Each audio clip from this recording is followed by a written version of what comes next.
ನಮಸ್ಕಾರ. ಅಖಿಲ ಭಾರತೀಯ ಸಾಹಿತ್ಯ ಪರಿಷತ್ ಮೈಸೂರು ಜಿಲ್ಲಾ ಸಮಿತಿಯ ಹೆಮ್ಮೆಯ ಪ್ರಸ್ತುತಿ. ನಿರ್ಮಾಣ ನೆರವು ಶ್ರೀಮತಿ ಎನ್ ಜಯಂತಿ ಗುರುರಾಜ್. ಸದಸ್ಯರು ಆಭಾಸಾಪ ಜಿಲ್ಲಾ ಸಮಿತಿ ಮೈಸೂರು. ಅಖಿಲ ಭಾರತೀಯ ಸಾಹಿತ್ಯ ಪರಿಷತ್ ಮೈಸೂರು 243ನೆಯ ದೂರಕರೆ ಉಪನ್ಯಾಸ ಕಾರ್ಯಕ್ರಮ. ಪ್ರಸ್ತುತಿ ಸಹಕಾರ ರಾಮಕೃಷ್ಣ ಸಾಹಿತ್ಯಕೂಟ ಮೈಸೂರು. ನಿರೂಪಣೆ ಶ್ರೀಮತಿ ಜಯಂತಿ ಎನ್. ಪ್ರಾರ್ಥನೆ ಶ್ರೀ ನಾಗರಾಜ್. ಸ್ವಾಗತ ಮತ್ತು ಅತಿಥಿಗಳ ಪರಿಚಯ ಶ್ರೀ ಬಿಎನ್ ಜಯರಾಮ್. ವಾರದ ಕಿರುಗತೆ ಶ್ರೀ ಕೆ ರಘುಶೆಟ್ಟಿ. ಪ್ರಾಂತ ಕಾರ್ಯಕ್ರಮ ಅನುವರ್ತಿ. ಧನ್ಯವಾದ ಸಮರ್ಪಣೆ ಶ್ರೀ ಎಸ್ ಸುಬ್ರಹ್ಮಣ್ಯ, ಅಧ್ಯಕ್ಷರು ಮೈಸೂರು ಜಿಲ್ಲಾ ಸಮಿತಿ. ತಾಂತ್ರಿಕ ಸಹಕಾರ ಶ್ರೀಮತಿ ಜಯಮಾಲಾ. ಸಂಪರ್ಕ ಪ್ರಮುಖ್ ಜಿಲ್ಲಾ ಸಮಿತಿ ಆಭಾಸಾಪ ಮೈಸೂರು. ನಿರ್ಮಾಣ ಸಹಕಾರ ಶ್ರೀಮತಿ ಜಯಂತಿ ಎನ್. ಸದಸ್ಯರು ಜಿಲ್ಲಾ ಸಮಿತಿ ಮೈಸೂರು. ಅಖಿಲ ಭಾರತೀಯ ಸಾಹಿತ್ಯ ಪರಿಷತ್ ಮೈಸೂರು 243ನೆಯ ದೂರಕರೆ ಉಪನ್ಯಾಸ ಕಾರ್ಯಕ್ರಮ. ವಿಷಯ ಹರಿದಾಸರ ಕೀರ್ತನೆಗಳಲ್ಲಿ ಉಪಚಾರ ಸಾಹಿತ್ಯ. ಉಪನ್ಯಾಸಕರು ಶ್ರೀಮತಿ ಬಿ.ಎ. ಶಾರದಾ. ನಿವೃತ್ತ ಗ್ರಂಥಪಾಲಕರು, ಬರಹಗಾರರು, ಭಾರತೀಯ ಭಾಷಾ ಸಂಸ್ಥಾನ್ ಮೈಸೂರು.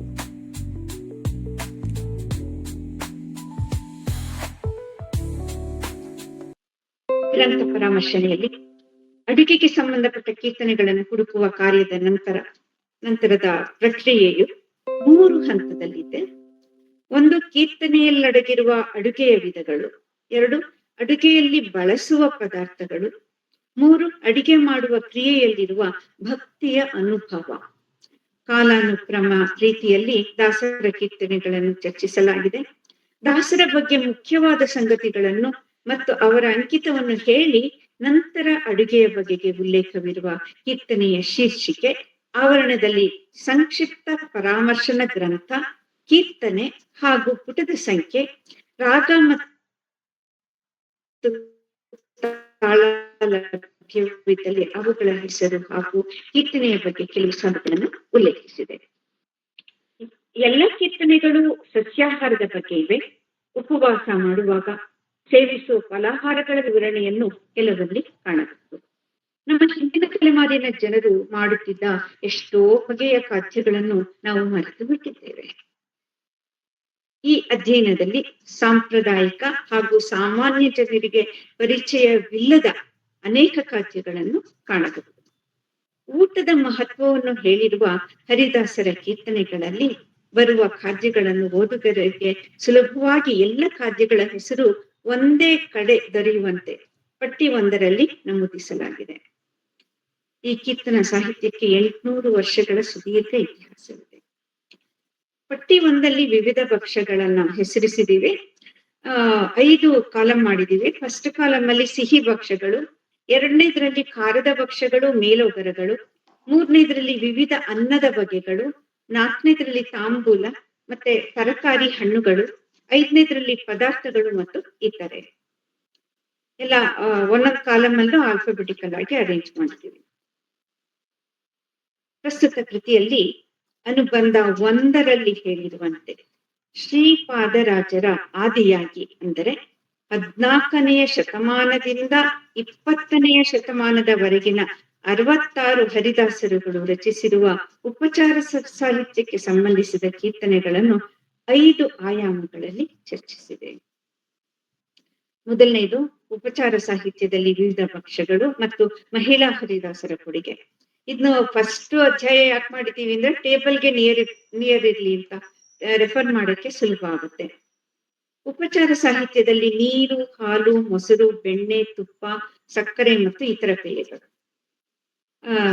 ಉಪಚಾರ ಸಾಹಿತ್ಯದಲ್ಲಿ ಹಣ್ಣು, ತರಕಾರಿಗಳು. ಉಪಚಾರ ಸಾಹಿತ್ಯದಲ್ಲಿ ಕಾಯಿಲೆಯ ಪಥ್ಯ. ಲಾಸ್ಟ್ ಉಪಚಾರ ಸಾಹಿತ್ಯದಲ್ಲಿ ನೀತಿ ಬೋಧೆ ಹಾಗೂ ಇತರ ವಿಚಾರಗಳು. ಈ ಚೌಕಟ್ಟಿನಲ್ಲಿ ಹರಿದಾಸರ ಕೀರ್ತನೆಗಳಲ್ಲಿ ಈ ವಿಷಯಕ್ಕೆ ಸಂಬಂಧಪಟ್ಟ ಒಂದು ಪದ, ಒಂದು ಸಾಲು, ಪಂಕ್ತಿ, ಹಲವು ಪಂಕ್ತಿಗಳು ಮತ್ತು ಇಡೀ ಕೀರ್ತನೆಯಾಗಿರಬಹುದು ಎಲ್ಲವನ್ನು ಪರಿಗಣಿಸಲಾಗಿದೆ ಮತ್ತು ಈ ಪಂಕ್ತಿಗಳನ್ನು ಮಾತ್ರ ಚರ್ಚಿಸಲಾಗಿದೆ. ತೀರಾ ಒಂದು ಸಾಲು, ಒಂದು ಪದ ಇರುವ ಹಾಡಿಗೆ ಪೂರ ಕೀರ್ತನೆಯನ್ನು ಕೊಟ್ಟಿಲ್ಲ. ಒಂದು ಕೀರ್ತನೆಯಲ್ಲಿ ಈ ಚೌಕಟ್ಟಿನಲ್ಲಿ ನಮೂದಿಸಿರುವ ಒಂದಂಶಕ್ಕಿಂತ ಹೆಚ್ಚಿದ್ದರೆ ಅದನ್ನು ವಿವಿಧ ಪಕ್ಷಗಳ ಕೆಳಗೆ ಚರ್ಚಿಸಲಾಗಿದೆ. ಶಾರದಾ ಮೇಡಮ್, ಕೆಲವೊಂದು ಉದಾಹರಣೆಗಳು ಕೊಡ್ಬೋದು ನೀವು? ಅದು ಮುಂದೆ ಕೊಡ್ತಾ ಇದ್ದೀನಿ. ಅದನ್ನು ಎಲ್ಲಿಂದ ಪಡೆದಿರುವೆಂದು ಸೂಚಿಸಲಾಗಿದೆ. ಅಧ್ಯಾಯ 1 ಉಪಚಾರ ಸಾಹಿತ್ಯದಲ್ಲಿ ವಿವಿಧ ಪಕ್ಷಗಳು. ಶ್ರೀಪಾದರಾಜರು ಅನುಬಂಧ ಒಂದಲ್ಲಿ ಹೇಳಿದ್ರಿಂದ ಶ್ರೀಪಾದರಾಜರಿಂದನೇ ಶುರು ಮಾಡಿದೀವಿ ನಾವು ಇದನ್ನ. ಇವರು ಹರಿದಾಸರಲ್ಲಿ ಕರ್ನಾಟಕ ದಾಸ ಪರಂಪರೆಯನ್ನು ರೂಪಿಸಿದ ಆದ್ಯರಲ್ಲಿ ಒಬ್ಬರು. ಕರ್ನಾಟಕ ಸಂಗೀತವೆಂದು ನಾವು ಗುರುತಿಸಿಕೊಂಡಿರುವ ಸಂಗೀತಕ್ಕೆ ಅವಶ್ಯವಿರುವ ಎಲ್ಲಾ ಕೃತಿ ಪ್ರಕಾರಗಳನ್ನು ಒದಗಿಸಿಕೊಟ್ಟವರು ಶ್ರೀಪಾದರಾಜರು. ಇವರು ರಚಿಸಿರುವ ಸುಮಾರು 99 ಕೀರ್ತನೆಗಳು ದೊರೆತಿವೆ. ಅಂಕಿತ ರಂಗವಿಠಲ, ಇಟ್ಟಂಗೆ ಇರುವೆನು ಹರಿಯೇ ಈ ಕೀರ್ತನೆಯಲ್ಲಿ ಚಿನ್ನದ ಹರಿವಾಣದಲ್ಲಿ ತುಪ್ಪದಲ್ಲಿ ಮಾಡಿದ ಶಾಲ್ಯೋದನದ ಭೋಜನ ಮಾಡಿದರೂ ಹರಿಯ ಕರುಣೆ ತಪ್ಪಿದ ಮೇಲೆ ಕೀಳಾದ ಅನ್ನ ಅಥವಾ ಕೆಟ್ಟ ಕೂಳನ್ನು ಕಾಣಿಸದೆ ಹಪಿಸುವಂತೆ ಮಾಡುವುದರಿಂದ ನೀನು ಇಟ್ಟಂಗೆ ನಾನಿರುವೆ ಎಂದು ಪರಮಾತ್ಮನಲ್ಲಿ ಬೇಡಿಕೊಂಡರೆ. ಈ ಹಾಡನ್ನ ಕೇಳಿಸ್ತೀನಿ.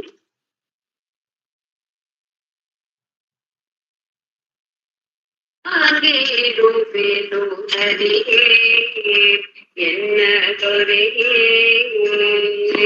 ಸೃಷ್ಟಿ ವಂದಿತ ಪಾದ ಪದುಪ ಶ್ರೀ ಹರಿಯೇ ಇಟ್ಟಾಗೆ ಇರುವೆನು ಹರಿಯೇ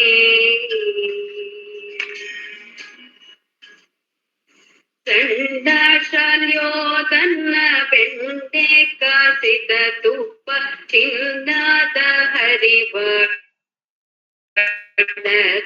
ಭೋಜನ ನನ್ನ ಮಹಿಮ ನಿನ್ನ ಕರುಣಾ ತಪ್ಪಿದ ಕರಂದ ಕಡದೆ ಬಿಡಿಸುವಿ ಹರಿಯೇ ಇಟ್ಟಾಗೆ ಇರುವೆನು ಹರಿಯೇ.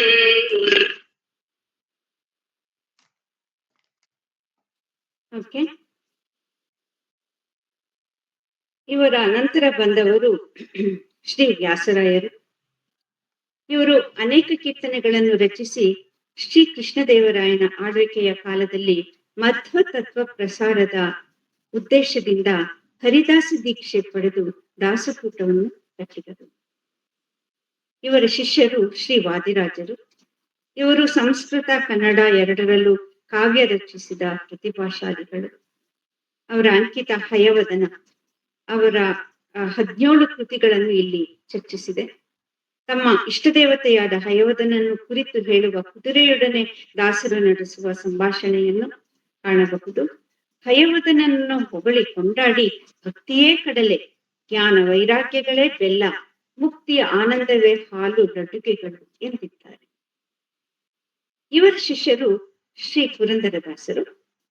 ಹರಿದಾಸ ಸಾಹಿತ್ಯದಲ್ಲಿ ಪುರಂದರದಾಸರದು ಬಹು ದೊಡ್ಡ ಹೆಸರು.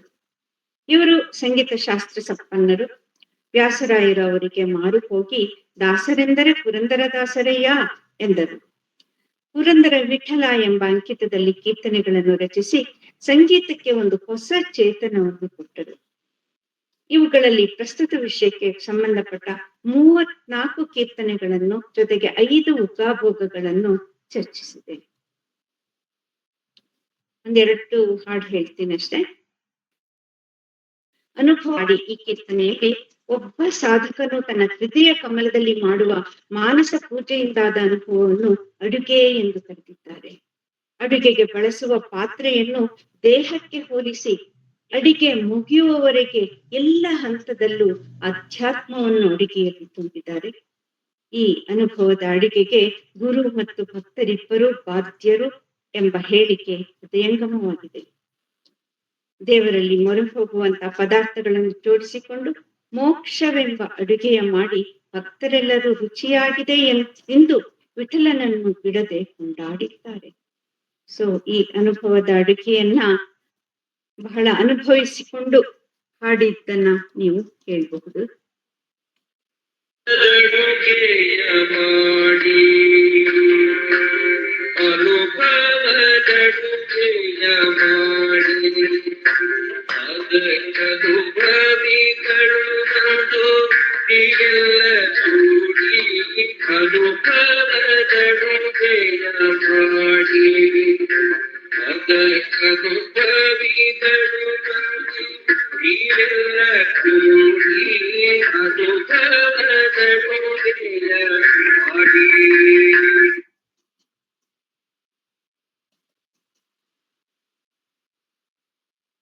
ಪೂರ್ಣ ಕಡುಬನ್ನು ಮಾಡಿದೆ ಅನ್ನೋ ಕೀರ್ತನೆಯಲ್ಲಿ ಬಿಂಬೋಪಾಸನೆಯ ಪದ್ಧತಿಯಲ್ಲಿ ಮಾನಸ ಪೂಜೆಯಾದ ಮೇಲೆ ದೇವರಿಗೆ ಪೂರ್ಣ ಕಡುಬನ್ನು ನೈವೇದ್ಯವಾಗಿ ಸಮರ್ಪಿಸುವ ವಿವರಣೆ ಇದೆ. ಹಸುವೆಯಾಗುತ್ತಿದೆ ಅಮ್ಮ ಕೇಳೆ ಕೀರ್ತನೆಯಲ್ಲಿ ಚಿಕ್ಕ ಮಕ್ಕಳು ಉಣ್ಣಬಹುದಾದಂತಹ ಊಟದ ಬಗ್ಗೆ ಶ್ರೀಕೃಷ್ಣನ ಬಾಯಲ್ಲೇ ಹೇಳಿಸಿದ್ದಾರೆ. ಇವರ ಪ್ರಕಾರ ಮಕ್ಕಳಿಗೆ ಸೀಸಾರು, ಗಟ್ಟಿ ತುಪ್ಪ, ಗಟ್ಟಿ ಮೊಸರು ಹಾಕಿದರೆ ಬೇಗ ಊಟ ಮಾಡುತ್ತಾರೆ ಎಂದಾಯ್ತು.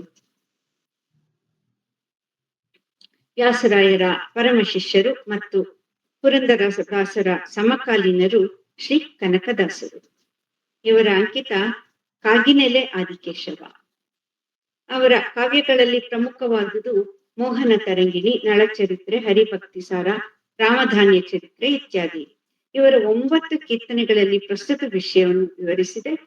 ದಾಸರ ಹಾಸ್ಯ ಪ್ರಜ್ಞೆಯ ದ್ಯೋತಕ ಇವರ ಬಂದೆವಯ್ಯ ಗೋವಿಂದ ಶೆಟ್ಟಿ ಕೀರ್ತನೆ. ಇಲ್ಲಿ ಅತಿರಸ, ಕಜ್ಜಾಯ ಮೊದಲಾದ ಪದಾರ್ಥಗಳ ಪ್ರಸ್ತಾಪವಿದೆ. ಇದು ತಿರುಪತಿಯ ವೆಂಕಟರಮಣನ ಕುರಿತು ರಚಿಸಿರುವುದಾಗಿದೆ. ಇಲ್ಲಿ ಇಂದಿಗೂ ಲಾಡು, ವಡೆ, ಕಜ್ಜಾಯ ಮೊದಲಾದವುಗಳನ್ನು ಪ್ರಸಾದವೆಂದು ಮಾರಾಟ ಮಾಡುವುದು ರೂಢಿಯಲ್ಲಿದೆ.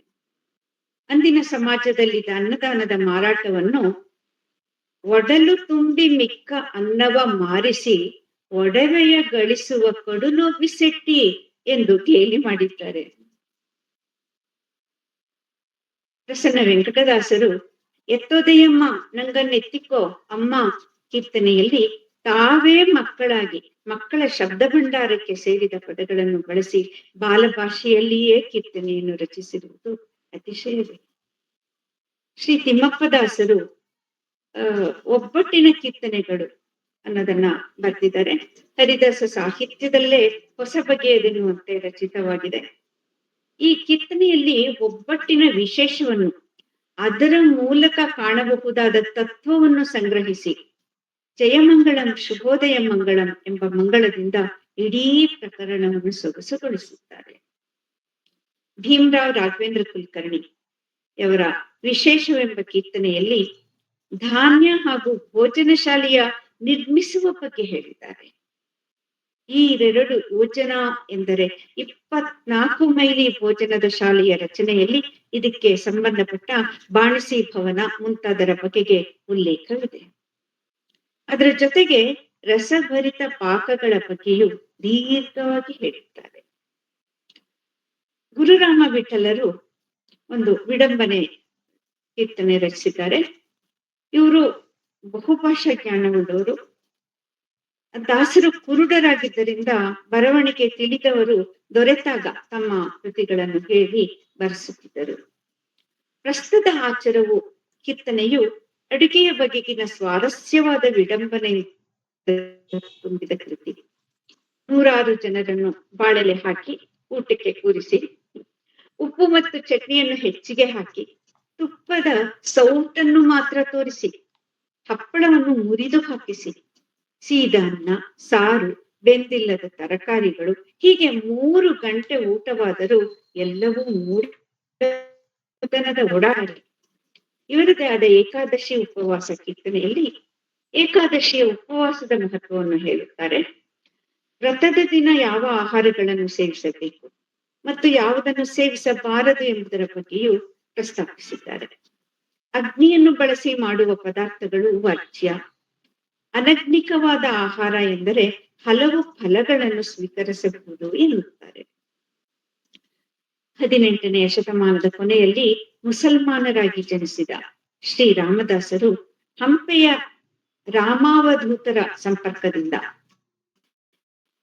ಹಿಂದೂ ಧರ್ಮದ ಆಧ್ಯಾತ್ಮಿಕ ನೆಲೆಯಲ್ಲಿ ನಿಂತರು. ಬಡೆ ಸಾಹೇಬರಾಗಿದ್ದ ಇವರು ಶ್ರೀ ರಾಮದಾಸರೆಂದು ಖ್ಯಾತರಾಗಿ 783 ಕೃತಿಗಳನ್ನು ರಚಿಸಿದರು. ಇವರ ಅಂಕಿತ ನಾಮ ಶ್ರೀರಾಮ.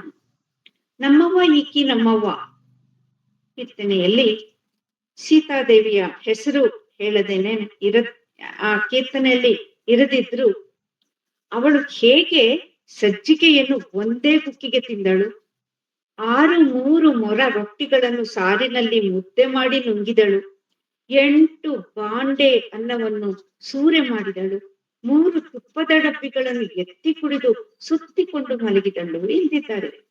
ಇಡೀ ಬ್ರಹ್ಮಾಂಡವನ್ನೇ ನುಂಗಿದ ಇವಳು 7 ಕಡಲನ್ನು ಕುಡಿದ ಶ್ರೀರಾಮನನ್ನು ಕೂಡಿದಳು ಎಂದಿದ್ದಾರೆ.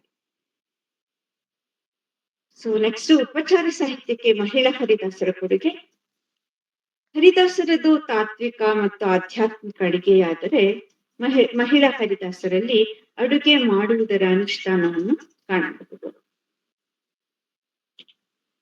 ಕಲಕಲಿ ಅವನವರು ಅಡುಗೆ ಮಾಡುತ್ತಲೇ ಆಲಿಸುತ್ತಾ ಮಕ್ಕಳಿಂದಲೇ ಕಲಿತುಕೊಂಡಿದ್ದರಾದರು. ಮೊಯ್ಯದ ಹಾಡು, ಜೋಗುಳದ ಹಾಡು, ಸೇತುಬಂಧನ ಮುಂತಾದವು ಇವರ ಪ್ರಮುಖವಾದ ರಚನೆಗಳು. ಇವರ ಕೀರ್ತನೆಗಳಲ್ಲಿ ಬತ್ತಾಸು, ಭತ್ತದ ಅರಳು, ಉಪ್ಪಿನಕಾಯಿ, ಹಪ್ಪಳ, ಸಂಡಿಗೆ, ಮಂಡಗಿ, ಗುಳ್ಳೋರಿಗೆ, ದಿಂಡು ಸೂರಣ, ಸೂಪ, ಪರಮಾನ್ನ, ಉಸುಳೆ, ಕ್ಷೀರ, ಮಧು, ಘೃತ ಮತ್ತು ಅಪ್ಪವೆಂಬ ಸಿಹಿ ತಿನಿಸಿನ ಪ್ರಸ್ತಾಪವಿದೆ. ಆ ಪರಮಾತ್ಮನೊಡನೆ ಊಟ ಕೂರಿಸಿ ನಾರಿಯರು ಬಡಿಸುವ ವರ್ಣನೆಯೂ ಇದೆ.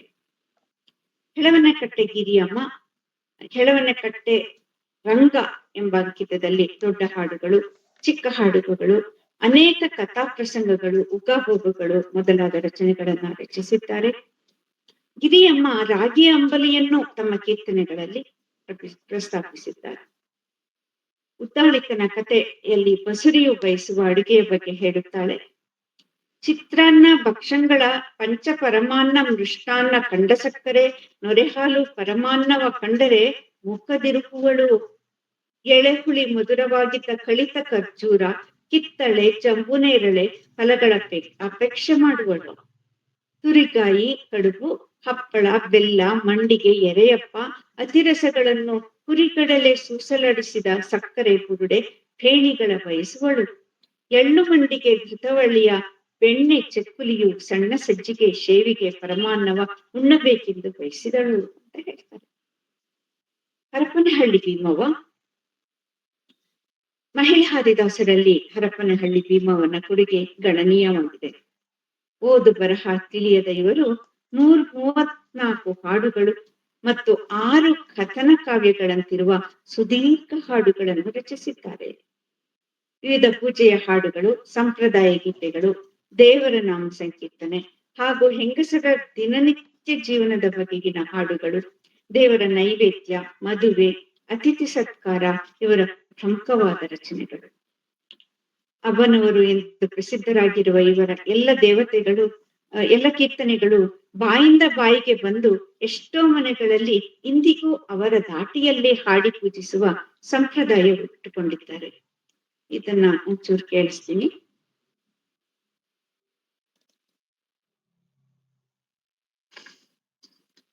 ಆರಾಧನೆ ಮಾಡಮ್ಮ ಮಂಗಳ ಗೌರಿ, ಬೇಡಿ ಕೊಂಬೆನೆ ನಿನಗೆ, ಬೇಡಿದಡಿಗೆ ಎಡಿ ಮಾಡಿ ತಂದೆ ಇಟ್ಟವೆ, ಜೋಡಿಸಿ ನಿನಗೆ ಕೈ ಮುಗಿವೆನೆ ಮಾತಾಯೇ.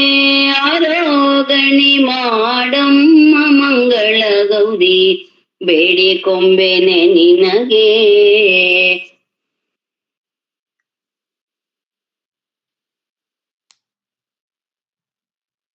ಇವರ ಅಂಕಿತ ಭೀಮೇಶ ಕೃಷ್ಣ. ಆ ಅಡುಗೆಗಳ ಹೆಸರೇ ಎಂತಹವರ ಬಾಯಲ್ಲೂ ನೀರಿರಿಸುತ್ತವೆ. ಇಂದಿನ ಪೀಳಿಗೆ ಎಷ್ಟೋ ಖಾದ್ಯಗಳ ರುಚಿ ಇರಲಿ, ಹೆಸರನ್ನು ಸಹ ಕೇಳಿಲ್ಲ. ಈ ಆರೋಗಣೆ ಮಾಡಮ್ಮ ಮಂಗಳಗೌರಿ ಕೀರ್ತನೆಯಲ್ಲಿ ಮಂಗಳಗೌರಿಗೆ ಬಡಿಸಿದ ಸುಮಾರು 40 ಖಾದ್ಯಗಳನ್ನೊಳಗೊಂಡ ನೈವೇದ್ಯದ ವರ್ಣನೆ ಇದೆ. ಭೀಮವ್ವನ ಅಡುಗೆಯ ವರ್ಣನಾ ಕೌಶಲವನ್ನು ಈ ಕೀರ್ತನೆಯಲ್ಲಿ ಕಾಣಬಹುದು. ಊಟ ಮಾಡಮ್ಮ ಎಂದು ಗೌರಿಯನ್ನು ಭಕ್ತಿ ಭಾವದಿಂದ ಕರೆಯುತ್ತಾ ಸುಮಾರು 40 ಭಕ್ಷ್ಯಗಳನ್ನು ಎಡೆ ಮಾಡಿ ಕೊನೆಯಲ್ಲಿ ವೀಳ್ಯವನ್ನು ಕೊಳ್ಳೆ ಎಂದು ಪ್ರೀತಿಯಿಂದ ಪ್ರಾರ್ಥಿಸಿಕೊಂಡಿದ್ದಾರೆ. ಅದನ್ನ ಈಗಿನವರು ಹೇಳಿರುವಂತೆ ಕೇಳಿಸ್ತೀನಿ.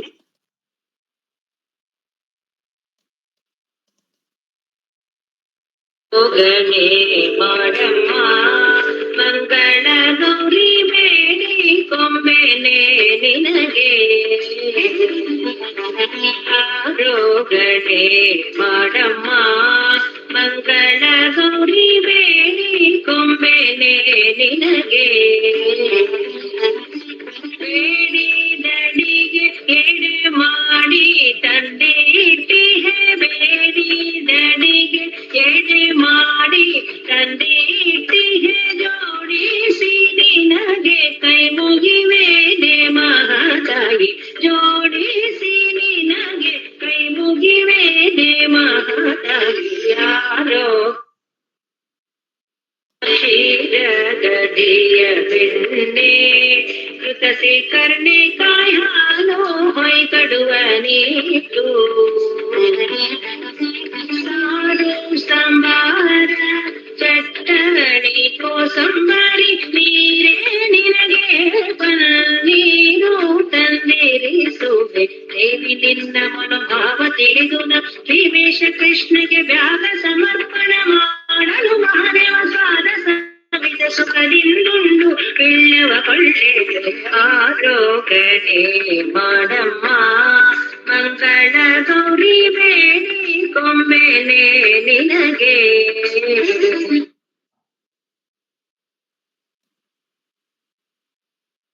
ಓಕೆ, ಸರಸ್ವತಿ ಬಾಯಿ ಇವರು 1900ರಿಂದ 1982ರವರೆಗೆ ಇದ್ದವರು. ಇವರು ಶ್ರೀ ಶ್ರೀನಿವಾಸ ಎಂಬ ಲಿಖಿತದಿಂದ 150 ಹಾಡುಗಳು ಮತ್ತು 5 ದೀರ್ಘಕೃತಿಗಳನ್ನು ರಚಿಸಿದ್ದಾರೆ. ಕನ್ನಡವೇ ಮಾತ್ರವಲ್ಲದೆ ಹಿಂದಿ, ಮರಾಠಿ ಮತ್ತು ತೆಲುಗಿನಲ್ಲೂ ಅನೇಕ ಹಾಡುಗಳನ್ನು ರಚಿಸಿದ್ದಾರೆ.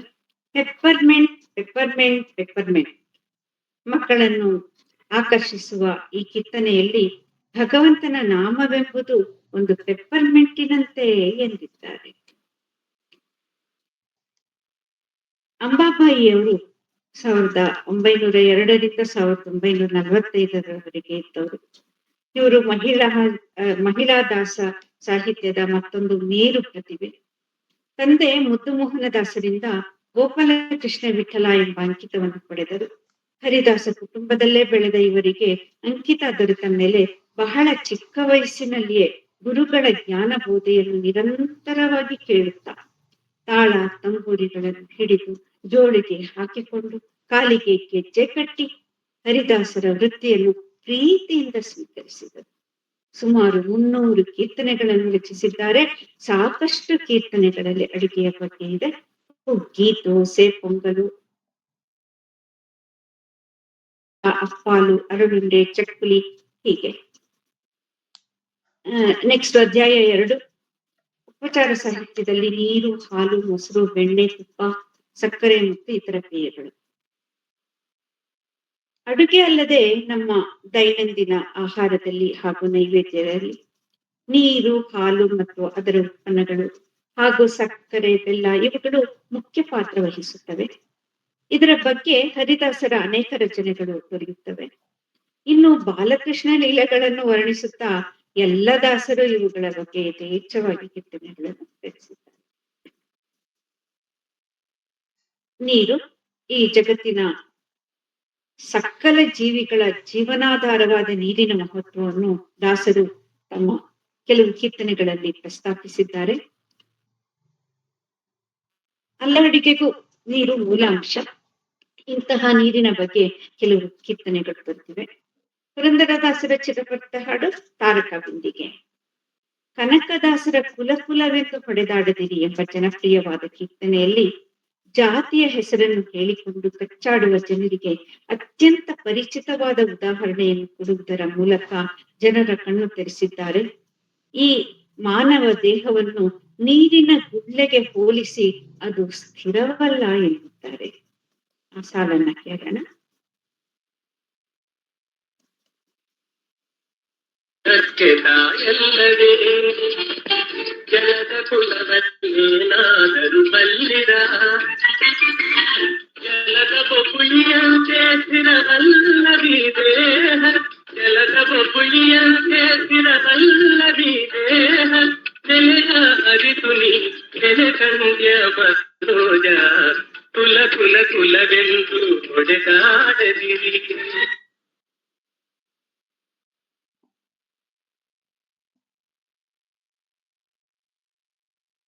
ಗೋಪಾಲದಾಸರ ಸಿರಿದೇವಿ ಹೆಸರಿನ ತೀರ್ಥ ಇಲ್ಲುಂಟು ಎಂಬ ಸುಳಾದಿಯಲ್ಲಿ ಅಹೋಬಲ ನರಸಿಂಹ ಕ್ಷೇತ್ರದಲ್ಲಿರುವ ಸಿರಿದೇವಿ, ಗರುಡ, ವಾಯು ಎಂಬ ಬೇರೆ ಬೇರೆ ಹೆಸರಿನ ತೀರ್ಥಗಳಲ್ಲಿ ನರಹರಿಯು ಇದ್ದು ಎಲ್ಲರನ್ನೂ ಕುರಿಯುತ್ತಾನೆ ಎಂದಿದ್ದಾರೆ. ಹೆಳವನಕಟ್ಟೆ ಗಿರಿಯಮ್ಮ ಮಳೆಯ ದಯ ಮಾಡೋ ಶ್ರೀರಂಗ ಕೀರ್ತನೆಯಲ್ಲಿ ಜನರ ಸಲುವಾಗಿ ಮಳೆರಾಯನಲ್ಲಿ ಮೊರೆ ಇಟ್ಟಿದ್ದಾಳೆ. ಜಲಕ್ಷಾಮದ ಬೇಗೆ ಎಂತಹುದೆನ್ನುವುದನ್ನು ನೇರವಾದ ನುಡಿಯಲ್ಲಿ ಚಿತ್ರಿಸಿದ್ದಾಳೆ. ಮೂಕ ಪ್ರಾಣಿಗಳ ಪರದಾಟ, ಬತ್ತಿದ ಬಾವಿಯಿಂದ ಹೆಂಗಸರು ನೀರನ್ನು ಮುಗೆಯುವುದು, ಮಳೆಗಾಲ ಕಳೆದರೂ ಜನರಿಗೆ ಅನಾವೃಷ್ಟಿಯಿಂದ ಬಿಡುಗಡೆಯಾಗದಿರುವುದು ಎಲ್ಲವೂ ಕಣ್ಣಿಗೆ ಕಟ್ಟುವಂತೆ ಚಿತ್ರಿತವಾಗಿದೆ. ಗಿರಿಯಮ್ಮನ ಈ ಮೊರೆಯಿಂದ ಧಾರಾಕಾರವಾಗಿ ಮಳೆ ಬಂದಿತೆಂದು ಪ್ರತೀತಿ ಇದೆ. ಈ ಹಾಡನ್ನ ಸ್ವಲ್ಪ ಕೇಳೋಣ.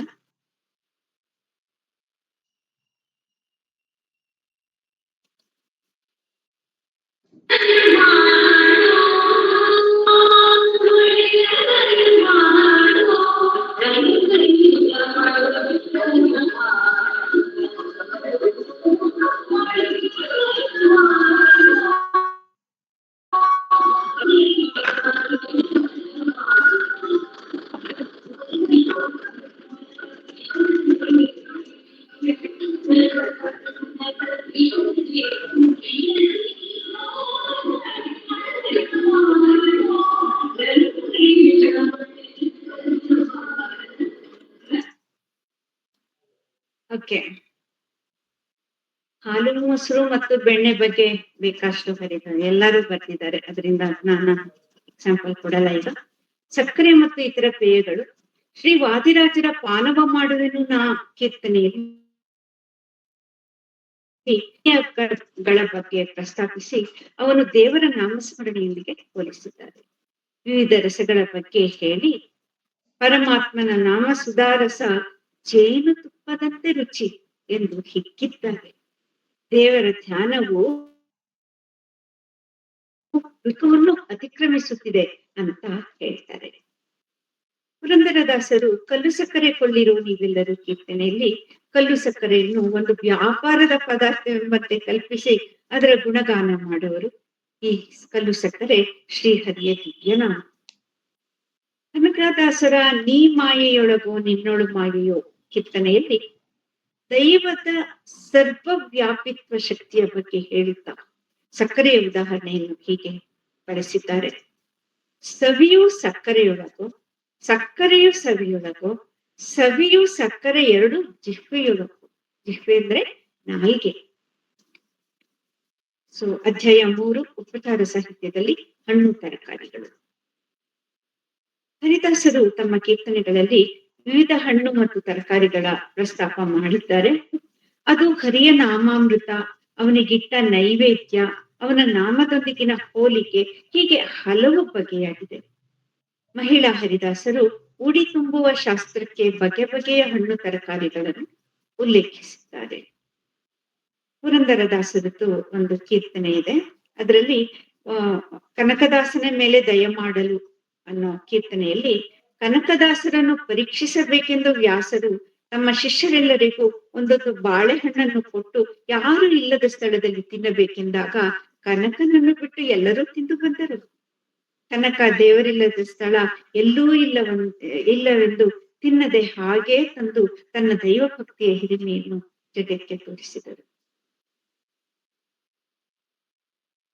ಗುರುರಾಮ ವಿಠಲರ ಅವರೇಕಾಯಿ ಬೇಕು ಕಾಲದಿ ಎಂಬ ಕೀರ್ತನೆಯಲ್ಲಿ ನಮ್ಮ ಆರೋಗ್ಯವನ್ನು ಕಾಪಾಡಿಕೊಳ್ಳಲು ಭಕ್ತಿ ಮಾರ್ಗದಲ್ಲಿ ಹರಿಸರ್ವೋತ್ತಮನೆಂಬ ಅವರೇಕಾಯಿಯನ್ನು ದ್ವಂದ್ವಾರ್ಥದಲ್ಲಿ ಬಳಸಲಾಗಿದೆ.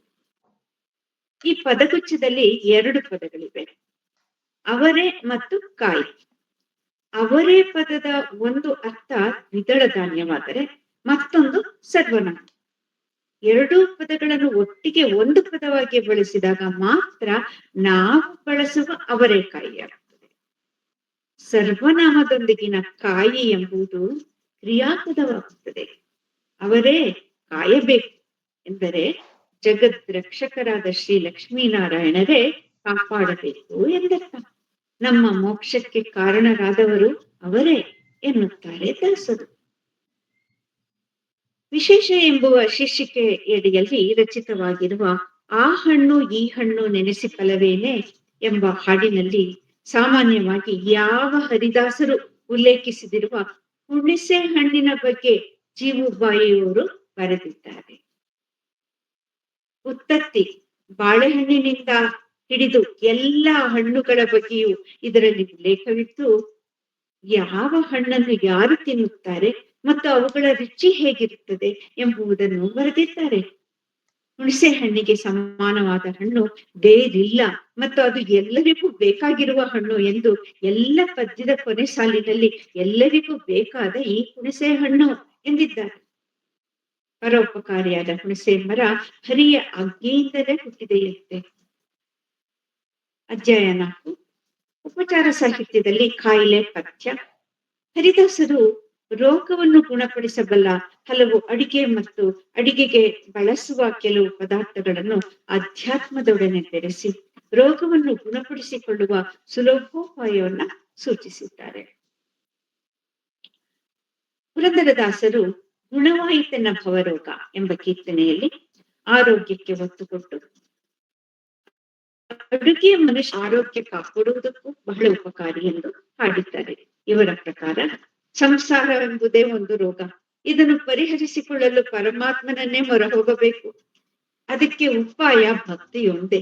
ಅವರಿಗೆ ಕೃಷ್ಣನೇ ವೈದ್ಯ ಹಾಗೂ ಗುರು ಸ್ಮರಣೆಯು ಶುಂಠಿ ಮತ್ತು ಮೆಣಸು. ಹರಿ ದಿವ್ಯನಾಮವೇ ಸಾರನ್ನ, ಗುರು ಪಾದ ಸೇವೆಯೇ ಸಿಹಿ ಸಾರು, ಹರಿಪಾದೋದಕವೇ ಮೃತವು. ಇವೇ ರೋಗವನ್ನು ಗುಣಪಡಿಸುವಲ್ಲಿ ಪ್ರಮುಖವಾದ ಪಾತ್ರವನ್ನು ವಹಿಸುವುದು ಎನ್ನುತ್ತಾರೆ.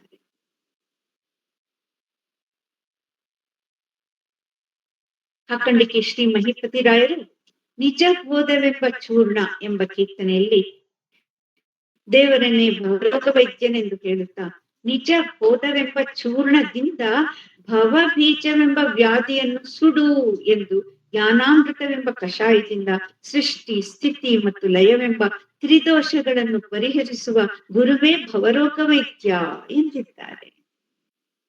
ಶ್ರೀ ವಿದ್ಯಾಪ್ರಸನ್ನ ತೀರ್ಥರು ಕಾಯಿಲೆಯ ಪಥ್ಯದ ಬಗ್ಗೆ ಬರೆಯುವಾಗ ಈ ರೀತಿ ಬುದ್ಧಿವಾದವನ್ನು ಹೇಳುತ್ತಾರೆ.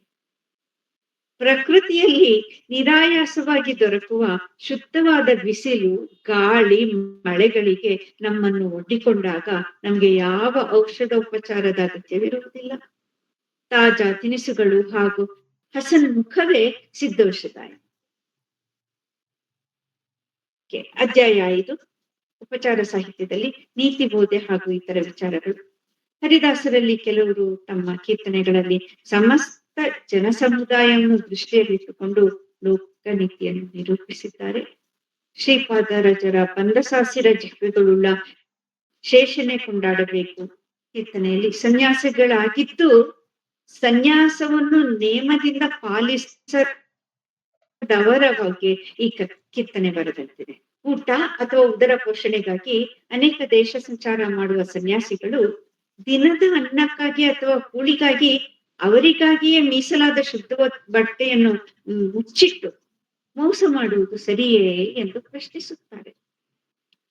ಪುರಂದರದಾಸರು ತಮ್ಮ 31 ಕೀರ್ತನೆಗಳಲ್ಲಿ ನೀತಿ ಬೋಧೆಯ ಬಗ್ಗೆ ಬರೆದಿದ್ದಾರೆ. ಈಸಬೇಕು ಇದ್ದು ಜಯಿಸಬೇಕು, ವಿನಯಕ್ಕೆ ಬಾಯಿಲ್ಲವಯ್ಯ, ಮುತ್ತಿಯ ಕಟ್ಟು ಮುನಿಜ, ಹೀಗೆ ಸುಮಾರು ಕೀರ್ತನೆಗಳಿದೆ. ಮಾಡು ಸಿಕ್ಕದಲ್ಲ, ಮಾಡಿನ ಗೂಡು ಸಿಕ್ಕದಲ್ಲ ಎಂಬ ಈ ಕೀರ್ತನೆಯಲ್ಲಿ ಪ್ರಾಪಂಚಿಕ ವಿಷಯಗಳಲ್ಲಿ ಮುಳುಗಿರುವ ಜನಸಾಮಾನ್ಯರನ್ನು ಎಚ್ಚರಿಸುತ್ತಾರೆ. ಇಲ್ಲಿ ಪಾಯಸ ಇದು ಹೇಳಕ್ ಮುಂಚೆ ಈ ಹಾಡನ್ನ ಒಂಚೂರು ಕೇಳಿ ಪಿ ಕಾಳಿಂಗರಾವ್ ಅವರ ವಾಯ್ಸಲ್ಲಿ.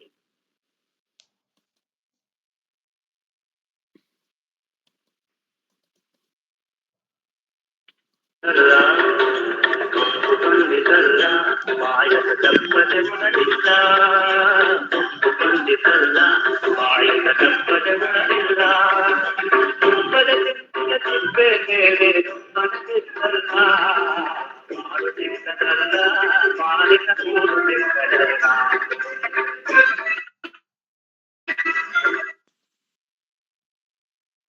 ಓಕೆ, ಸೊ ಈ ಮಾಡು ಸಿಕ್ಕದಲ್ಲ ಮಾಡಿನ ಕೂಡು ಸಿಕ್ಕದಲ್ಲ ಹಾಡಲ್ಲಿ ನಾವು ಕೊನೆ ಸಾಲ್ ಮಾತ್ರ ತಗೊಂಡಿದೀವಿ. ಅದೇ ಮುಪ್ಪು ಬಂದಿತ್ತಲ್ಲ ಪಾಯಸ ತಪ್ಪದ ಉಣಲಿಲ್ಲ ತುಪ್ಪದ ಬಿಂದಿಗೆ ತಿಪ್ಪೆ ಮೇಲೆ ತೊಪ್ಪನೆ ಬಿತ್ತಲ್ಲ, ಇಷ್ಟೇ ತಗೊಂಡಿರೋದು ಈ ಹಾಡಿಲ್ಲ. ಓಕೆ, ಪಾಯಸವೆಂದರೆ ಭಗವನ್ ನಾಮ ಸ್ಮರಣೆ, ತುಪ್ಪದ ಬಿಂದಿಗೆ ಎಂದರೆ ಸಾಧನ ಶರೀರ, ತಿಪ್ಪೆ ಎಂದರೆ ಸಂಸಾರವೆಂಬ ಕಸದ ರಾಶಿಯೇ ನಾವು. ರಾಗಿ ತಂದಿರಿಯ ಭಿಕ್ಷಕ್ಕೆ ಕೀರ್ತನೆಯಲ್ಲಿ ಒಮ್ಮೆ ಪುರಂದರದಾಸರು ಉಪಾದಾನಕ್ಕೆ ಬಂದಾಗ ಒಂದು ಮನೆಯಲ್ಲಿ ಅಕ್ಕಿಗೆ ಬದಲು ರಾಗಿ ದೊರಕಿತು. ರಾಗಿ ಎಂಬ ಪದವನ್ನೇ ಹಿಡಿದು ಒಳ್ಳೆಯ ಪ್ರಾಸ ಬರುವಂತೆ ಅದರ ಸುತ್ತಲೂ ಹೆಣೆದಿರುವ ಕೀರ್ತನೆ ಇದು. ಈ ಲೋಕ ವ್ಯವಹಾರದಲ್ಲಿ ನಮ್ಮ ಕಣ್ಣಿಗೆ ಬೀಳುವ ಸಾಮಾನ್ಯ ವಸ್ತುಗಳಲ್ಲಿ ರಾಗಿಯೂ ಒಂದು. ಅದನ್ನೇ ಇಲ್ಲಿ ವಸ್ತುವಾಗಿಟ್ಟುಕೊಂಡು ಜಾನಪದ ರೀತಿಯಲ್ಲಿ ಬರದ ಆಶು ಕವಿತೆಯಂತೆ ಕಂಡುಬರುತ್ತದೆ. ಮೊದಲ ಪಂಕ್ತಿಯಲ್ಲಿ ಈ ಪದ ನಾಮಪದವಾದರೆ ಹಾಡಿನ ಉದ್ದಕ್ಕೂ ಇದು ಕ್ರಿಯಾಪದವೇ. ಧರ್ಮವೇ ಜಯ ಎಂಬ ಕೀರ್ತನೆಯಲ್ಲಿ ಸತ್ಪುರುಷನ ಲಕ್ಷಣಗಳನ್ನು ಹೇಳಿ ಉದಾತ್ತವಾದ ಆದರ್ಶವನ್ನು ನಮ್ಮ ಮುಂದೆ ಇಟ್ಟಿದ್ದಾರೆ. ವಿಷ ನೀಡಿದವರಿಗೂ ಒಳ್ಳೆಯ ಭೋಜನ ನೀಡಬೇಕು ಎನ್ನುತ್ತಾರೆ. ಇದರಲ್ಲೂ 2 ಪದ ಮಾತ್ರ, ವಿಷವಿಕ್ಕಿದವರಿಗೆ ಷಡ್ರಸವನ್ನು ಉಳಿಸಲಬೇಕು, 2 ಪದ. ಅಟ್ಟು ಇಕ್ಕದವರ ಮನೆಯ ಮತ್ತು ಸತ್ಯವಂತರ ತಂಡವಿರಲು ತಲ್ಲಣಿಸದಿರು ಕಂಡ್ಯ ತಾಳುಮನೆಯೇ. ಕೀರ್ತನೆಗಳಲ್ಲಿ ಸ್ವಾರ್ಥ ಲೋಭಗಳಿಂದ ಕೂಡಿದ ಜನರನ್ನು ಆರಾಧಿಸುವುದರಿಂದ ಏನೂ ಪ್ರಯೋಜನವಿಲ್ಲವೆಂದು ತತ್ವ ಇದೆ. ಯಾವುದಾದರೂ ಸದುಪಯೋಗಕ್ಕೆ ಬರದಿದ್ದರೆ ಅದು ವ್ಯರ್ಥ. ಅಟ್ಟು ಇಕ್ಕದವರು ಎಂದರೆ ಅಡುಗೆ ಮಾಡಿ ಬೇರೆಯವರಿಗೆ ಬಡಿಸಿದ ಲೋಭಿಗಳು. ಸೊ ಚಿದಾನಂದ ಅವಧೂತರು ಲೋಕನೀತಿಯ ಬಗ್ಗೆ ಹೇಳುತ್ತಾ ತಮ್ಮ ಲೋಕನೀತಿಯ ಪದಗಳು ಎಂಬ ಶೀರ್ಷಿಕೆಯಲ್ಲಿ ಕೆಲವು ಕೀರ್ತನೆಗಳಲ್ಲಿ ಅನ್ನ, ತುಪ್ಪ ಮುಂತಾದ ಆಹಾರಗಳ ಬಗ್ಗೆ ಹೇಳಿದ್ದಾರೆ. ಊಟವನ್ನು ಬಡಿಸುವಾಗ ತೃಪ್ತಿಯಾಗುವಷ್ಟು ಬಡಿಸಬೇಕು. ಸರಿಯಾಗಿ ಊಟ ಬಡಿಸದವರು ಪಾಪಿಗಳು ಎಂದು ದಾಸರು ಹೇಳುತ್ತಾರೆ. ಸ್ವಲ್ಪವೇ ಅನ್ನವನ್ನು ಬಡಿಸಿ ನಿಮ್ಮ ಹೊಟ್ಟೆಯನ್ನು ಅರಿಯಿರಿ ಎಂದು ನಗುವುದು. ತುಪ್ಪವು ಹಾಕೆಂದರೆ ಬೇಸಿಗೆ ಕಾಲ ಎನ್ನುವುದು. ಮಜ್ಜಿಗೆ ನೀಡೆಂದರೆ ಶೀತವಾಗುವುದು ಎಂದು ಹೇಳುವವರನ್ನು ಪಾಪಿಗಳೇ.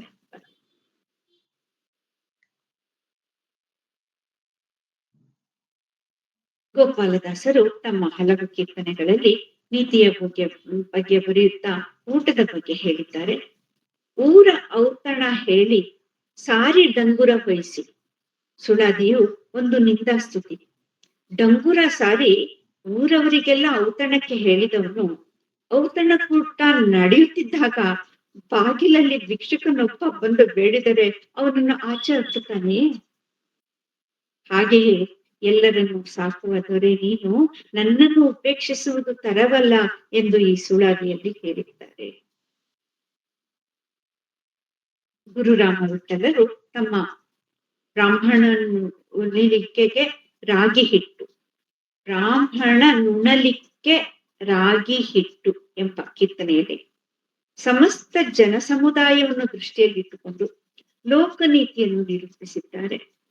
ಹಣ ಅಹಂಕಾರಗಳಿಂದ ಬೀಗದೆ ನಾನು ನನ್ನವರು ಎಂಬ ಸ್ವಾರ್ಥದಿಂದ ಚಂಚಲ ಚಿತ್ತನಾಗದೆ ಹರಿ ಕೊಟ್ಟಿದ್ದರಲ್ಲೇ ತೃಪ್ತಿಯಾಗಿ ಜೀವನ ನಡೆಸುವುದು ಒಳಿತು ಎಂದು ಹೇಳುತ್ತಾರೆ.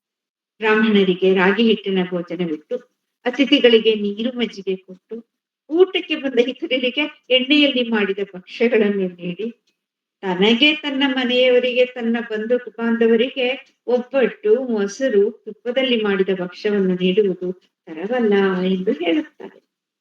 ಶ್ರೀ ವಿದ್ಯಾಪ್ರಸನ್ನ ತೀರ್ಥರು ಲೋಕನೀತಿಯ ಬಗ್ಗೆ ಹಲವು ಕೀರ್ತನೆಗಳನ್ನು ರಚಿಸಿದ್ದಾರೆ.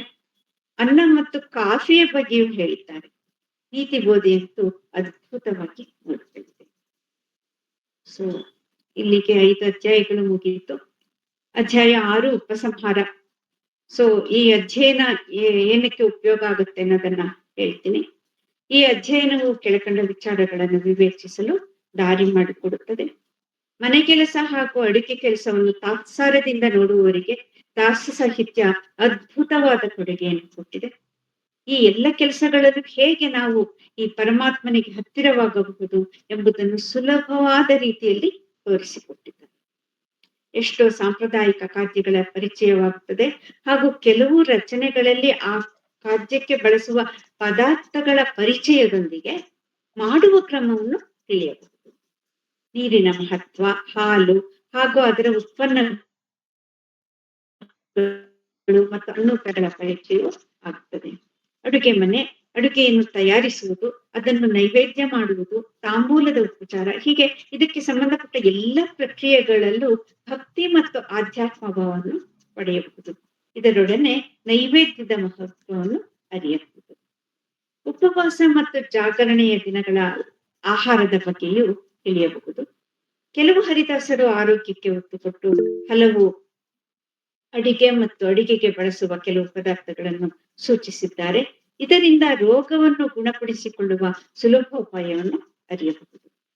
ಉಪಚಾರ ಸಾಹಿತ್ಯದ ಬಗೆಗಿನ ಕೀರ್ತನೆಗಳು ಹೆಚ್ಚು ಜನಪ್ರಿಯವಾಗಿಲ್ಲ.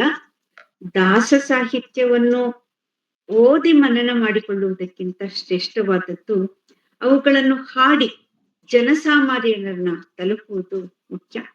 ಇಲ್ಲಿ ಹುಡುಕಿರುವ ಎಷ್ಟೋ ರಚನೆಗಳಿಗೆ ರಾಗ ಮತ್ತು ಸ್ವರ ಸಂಯೋಜನೆ ಇಲ್ಲದೆಯೇ ಜನರನ್ನು ತಲುಪಿಲ್ಲ. ಇದರ ಕಡೆ ಗಮನ ಹರಿಸಿ ಇಂದಿನ ಯುವ ಪೀಳಿಗೆಯೂ ಸೇರಿದಂತೆ ಸಂಗೀತಾಸಕ್ತರು ಮನಸ್ಸು ಮಾಡಿದಲ್ಲಿ ನಮ್ಮ ಕೆಲಸ ಸ್ವಲ್ಪ ಮಟ್ಟಿಗೆ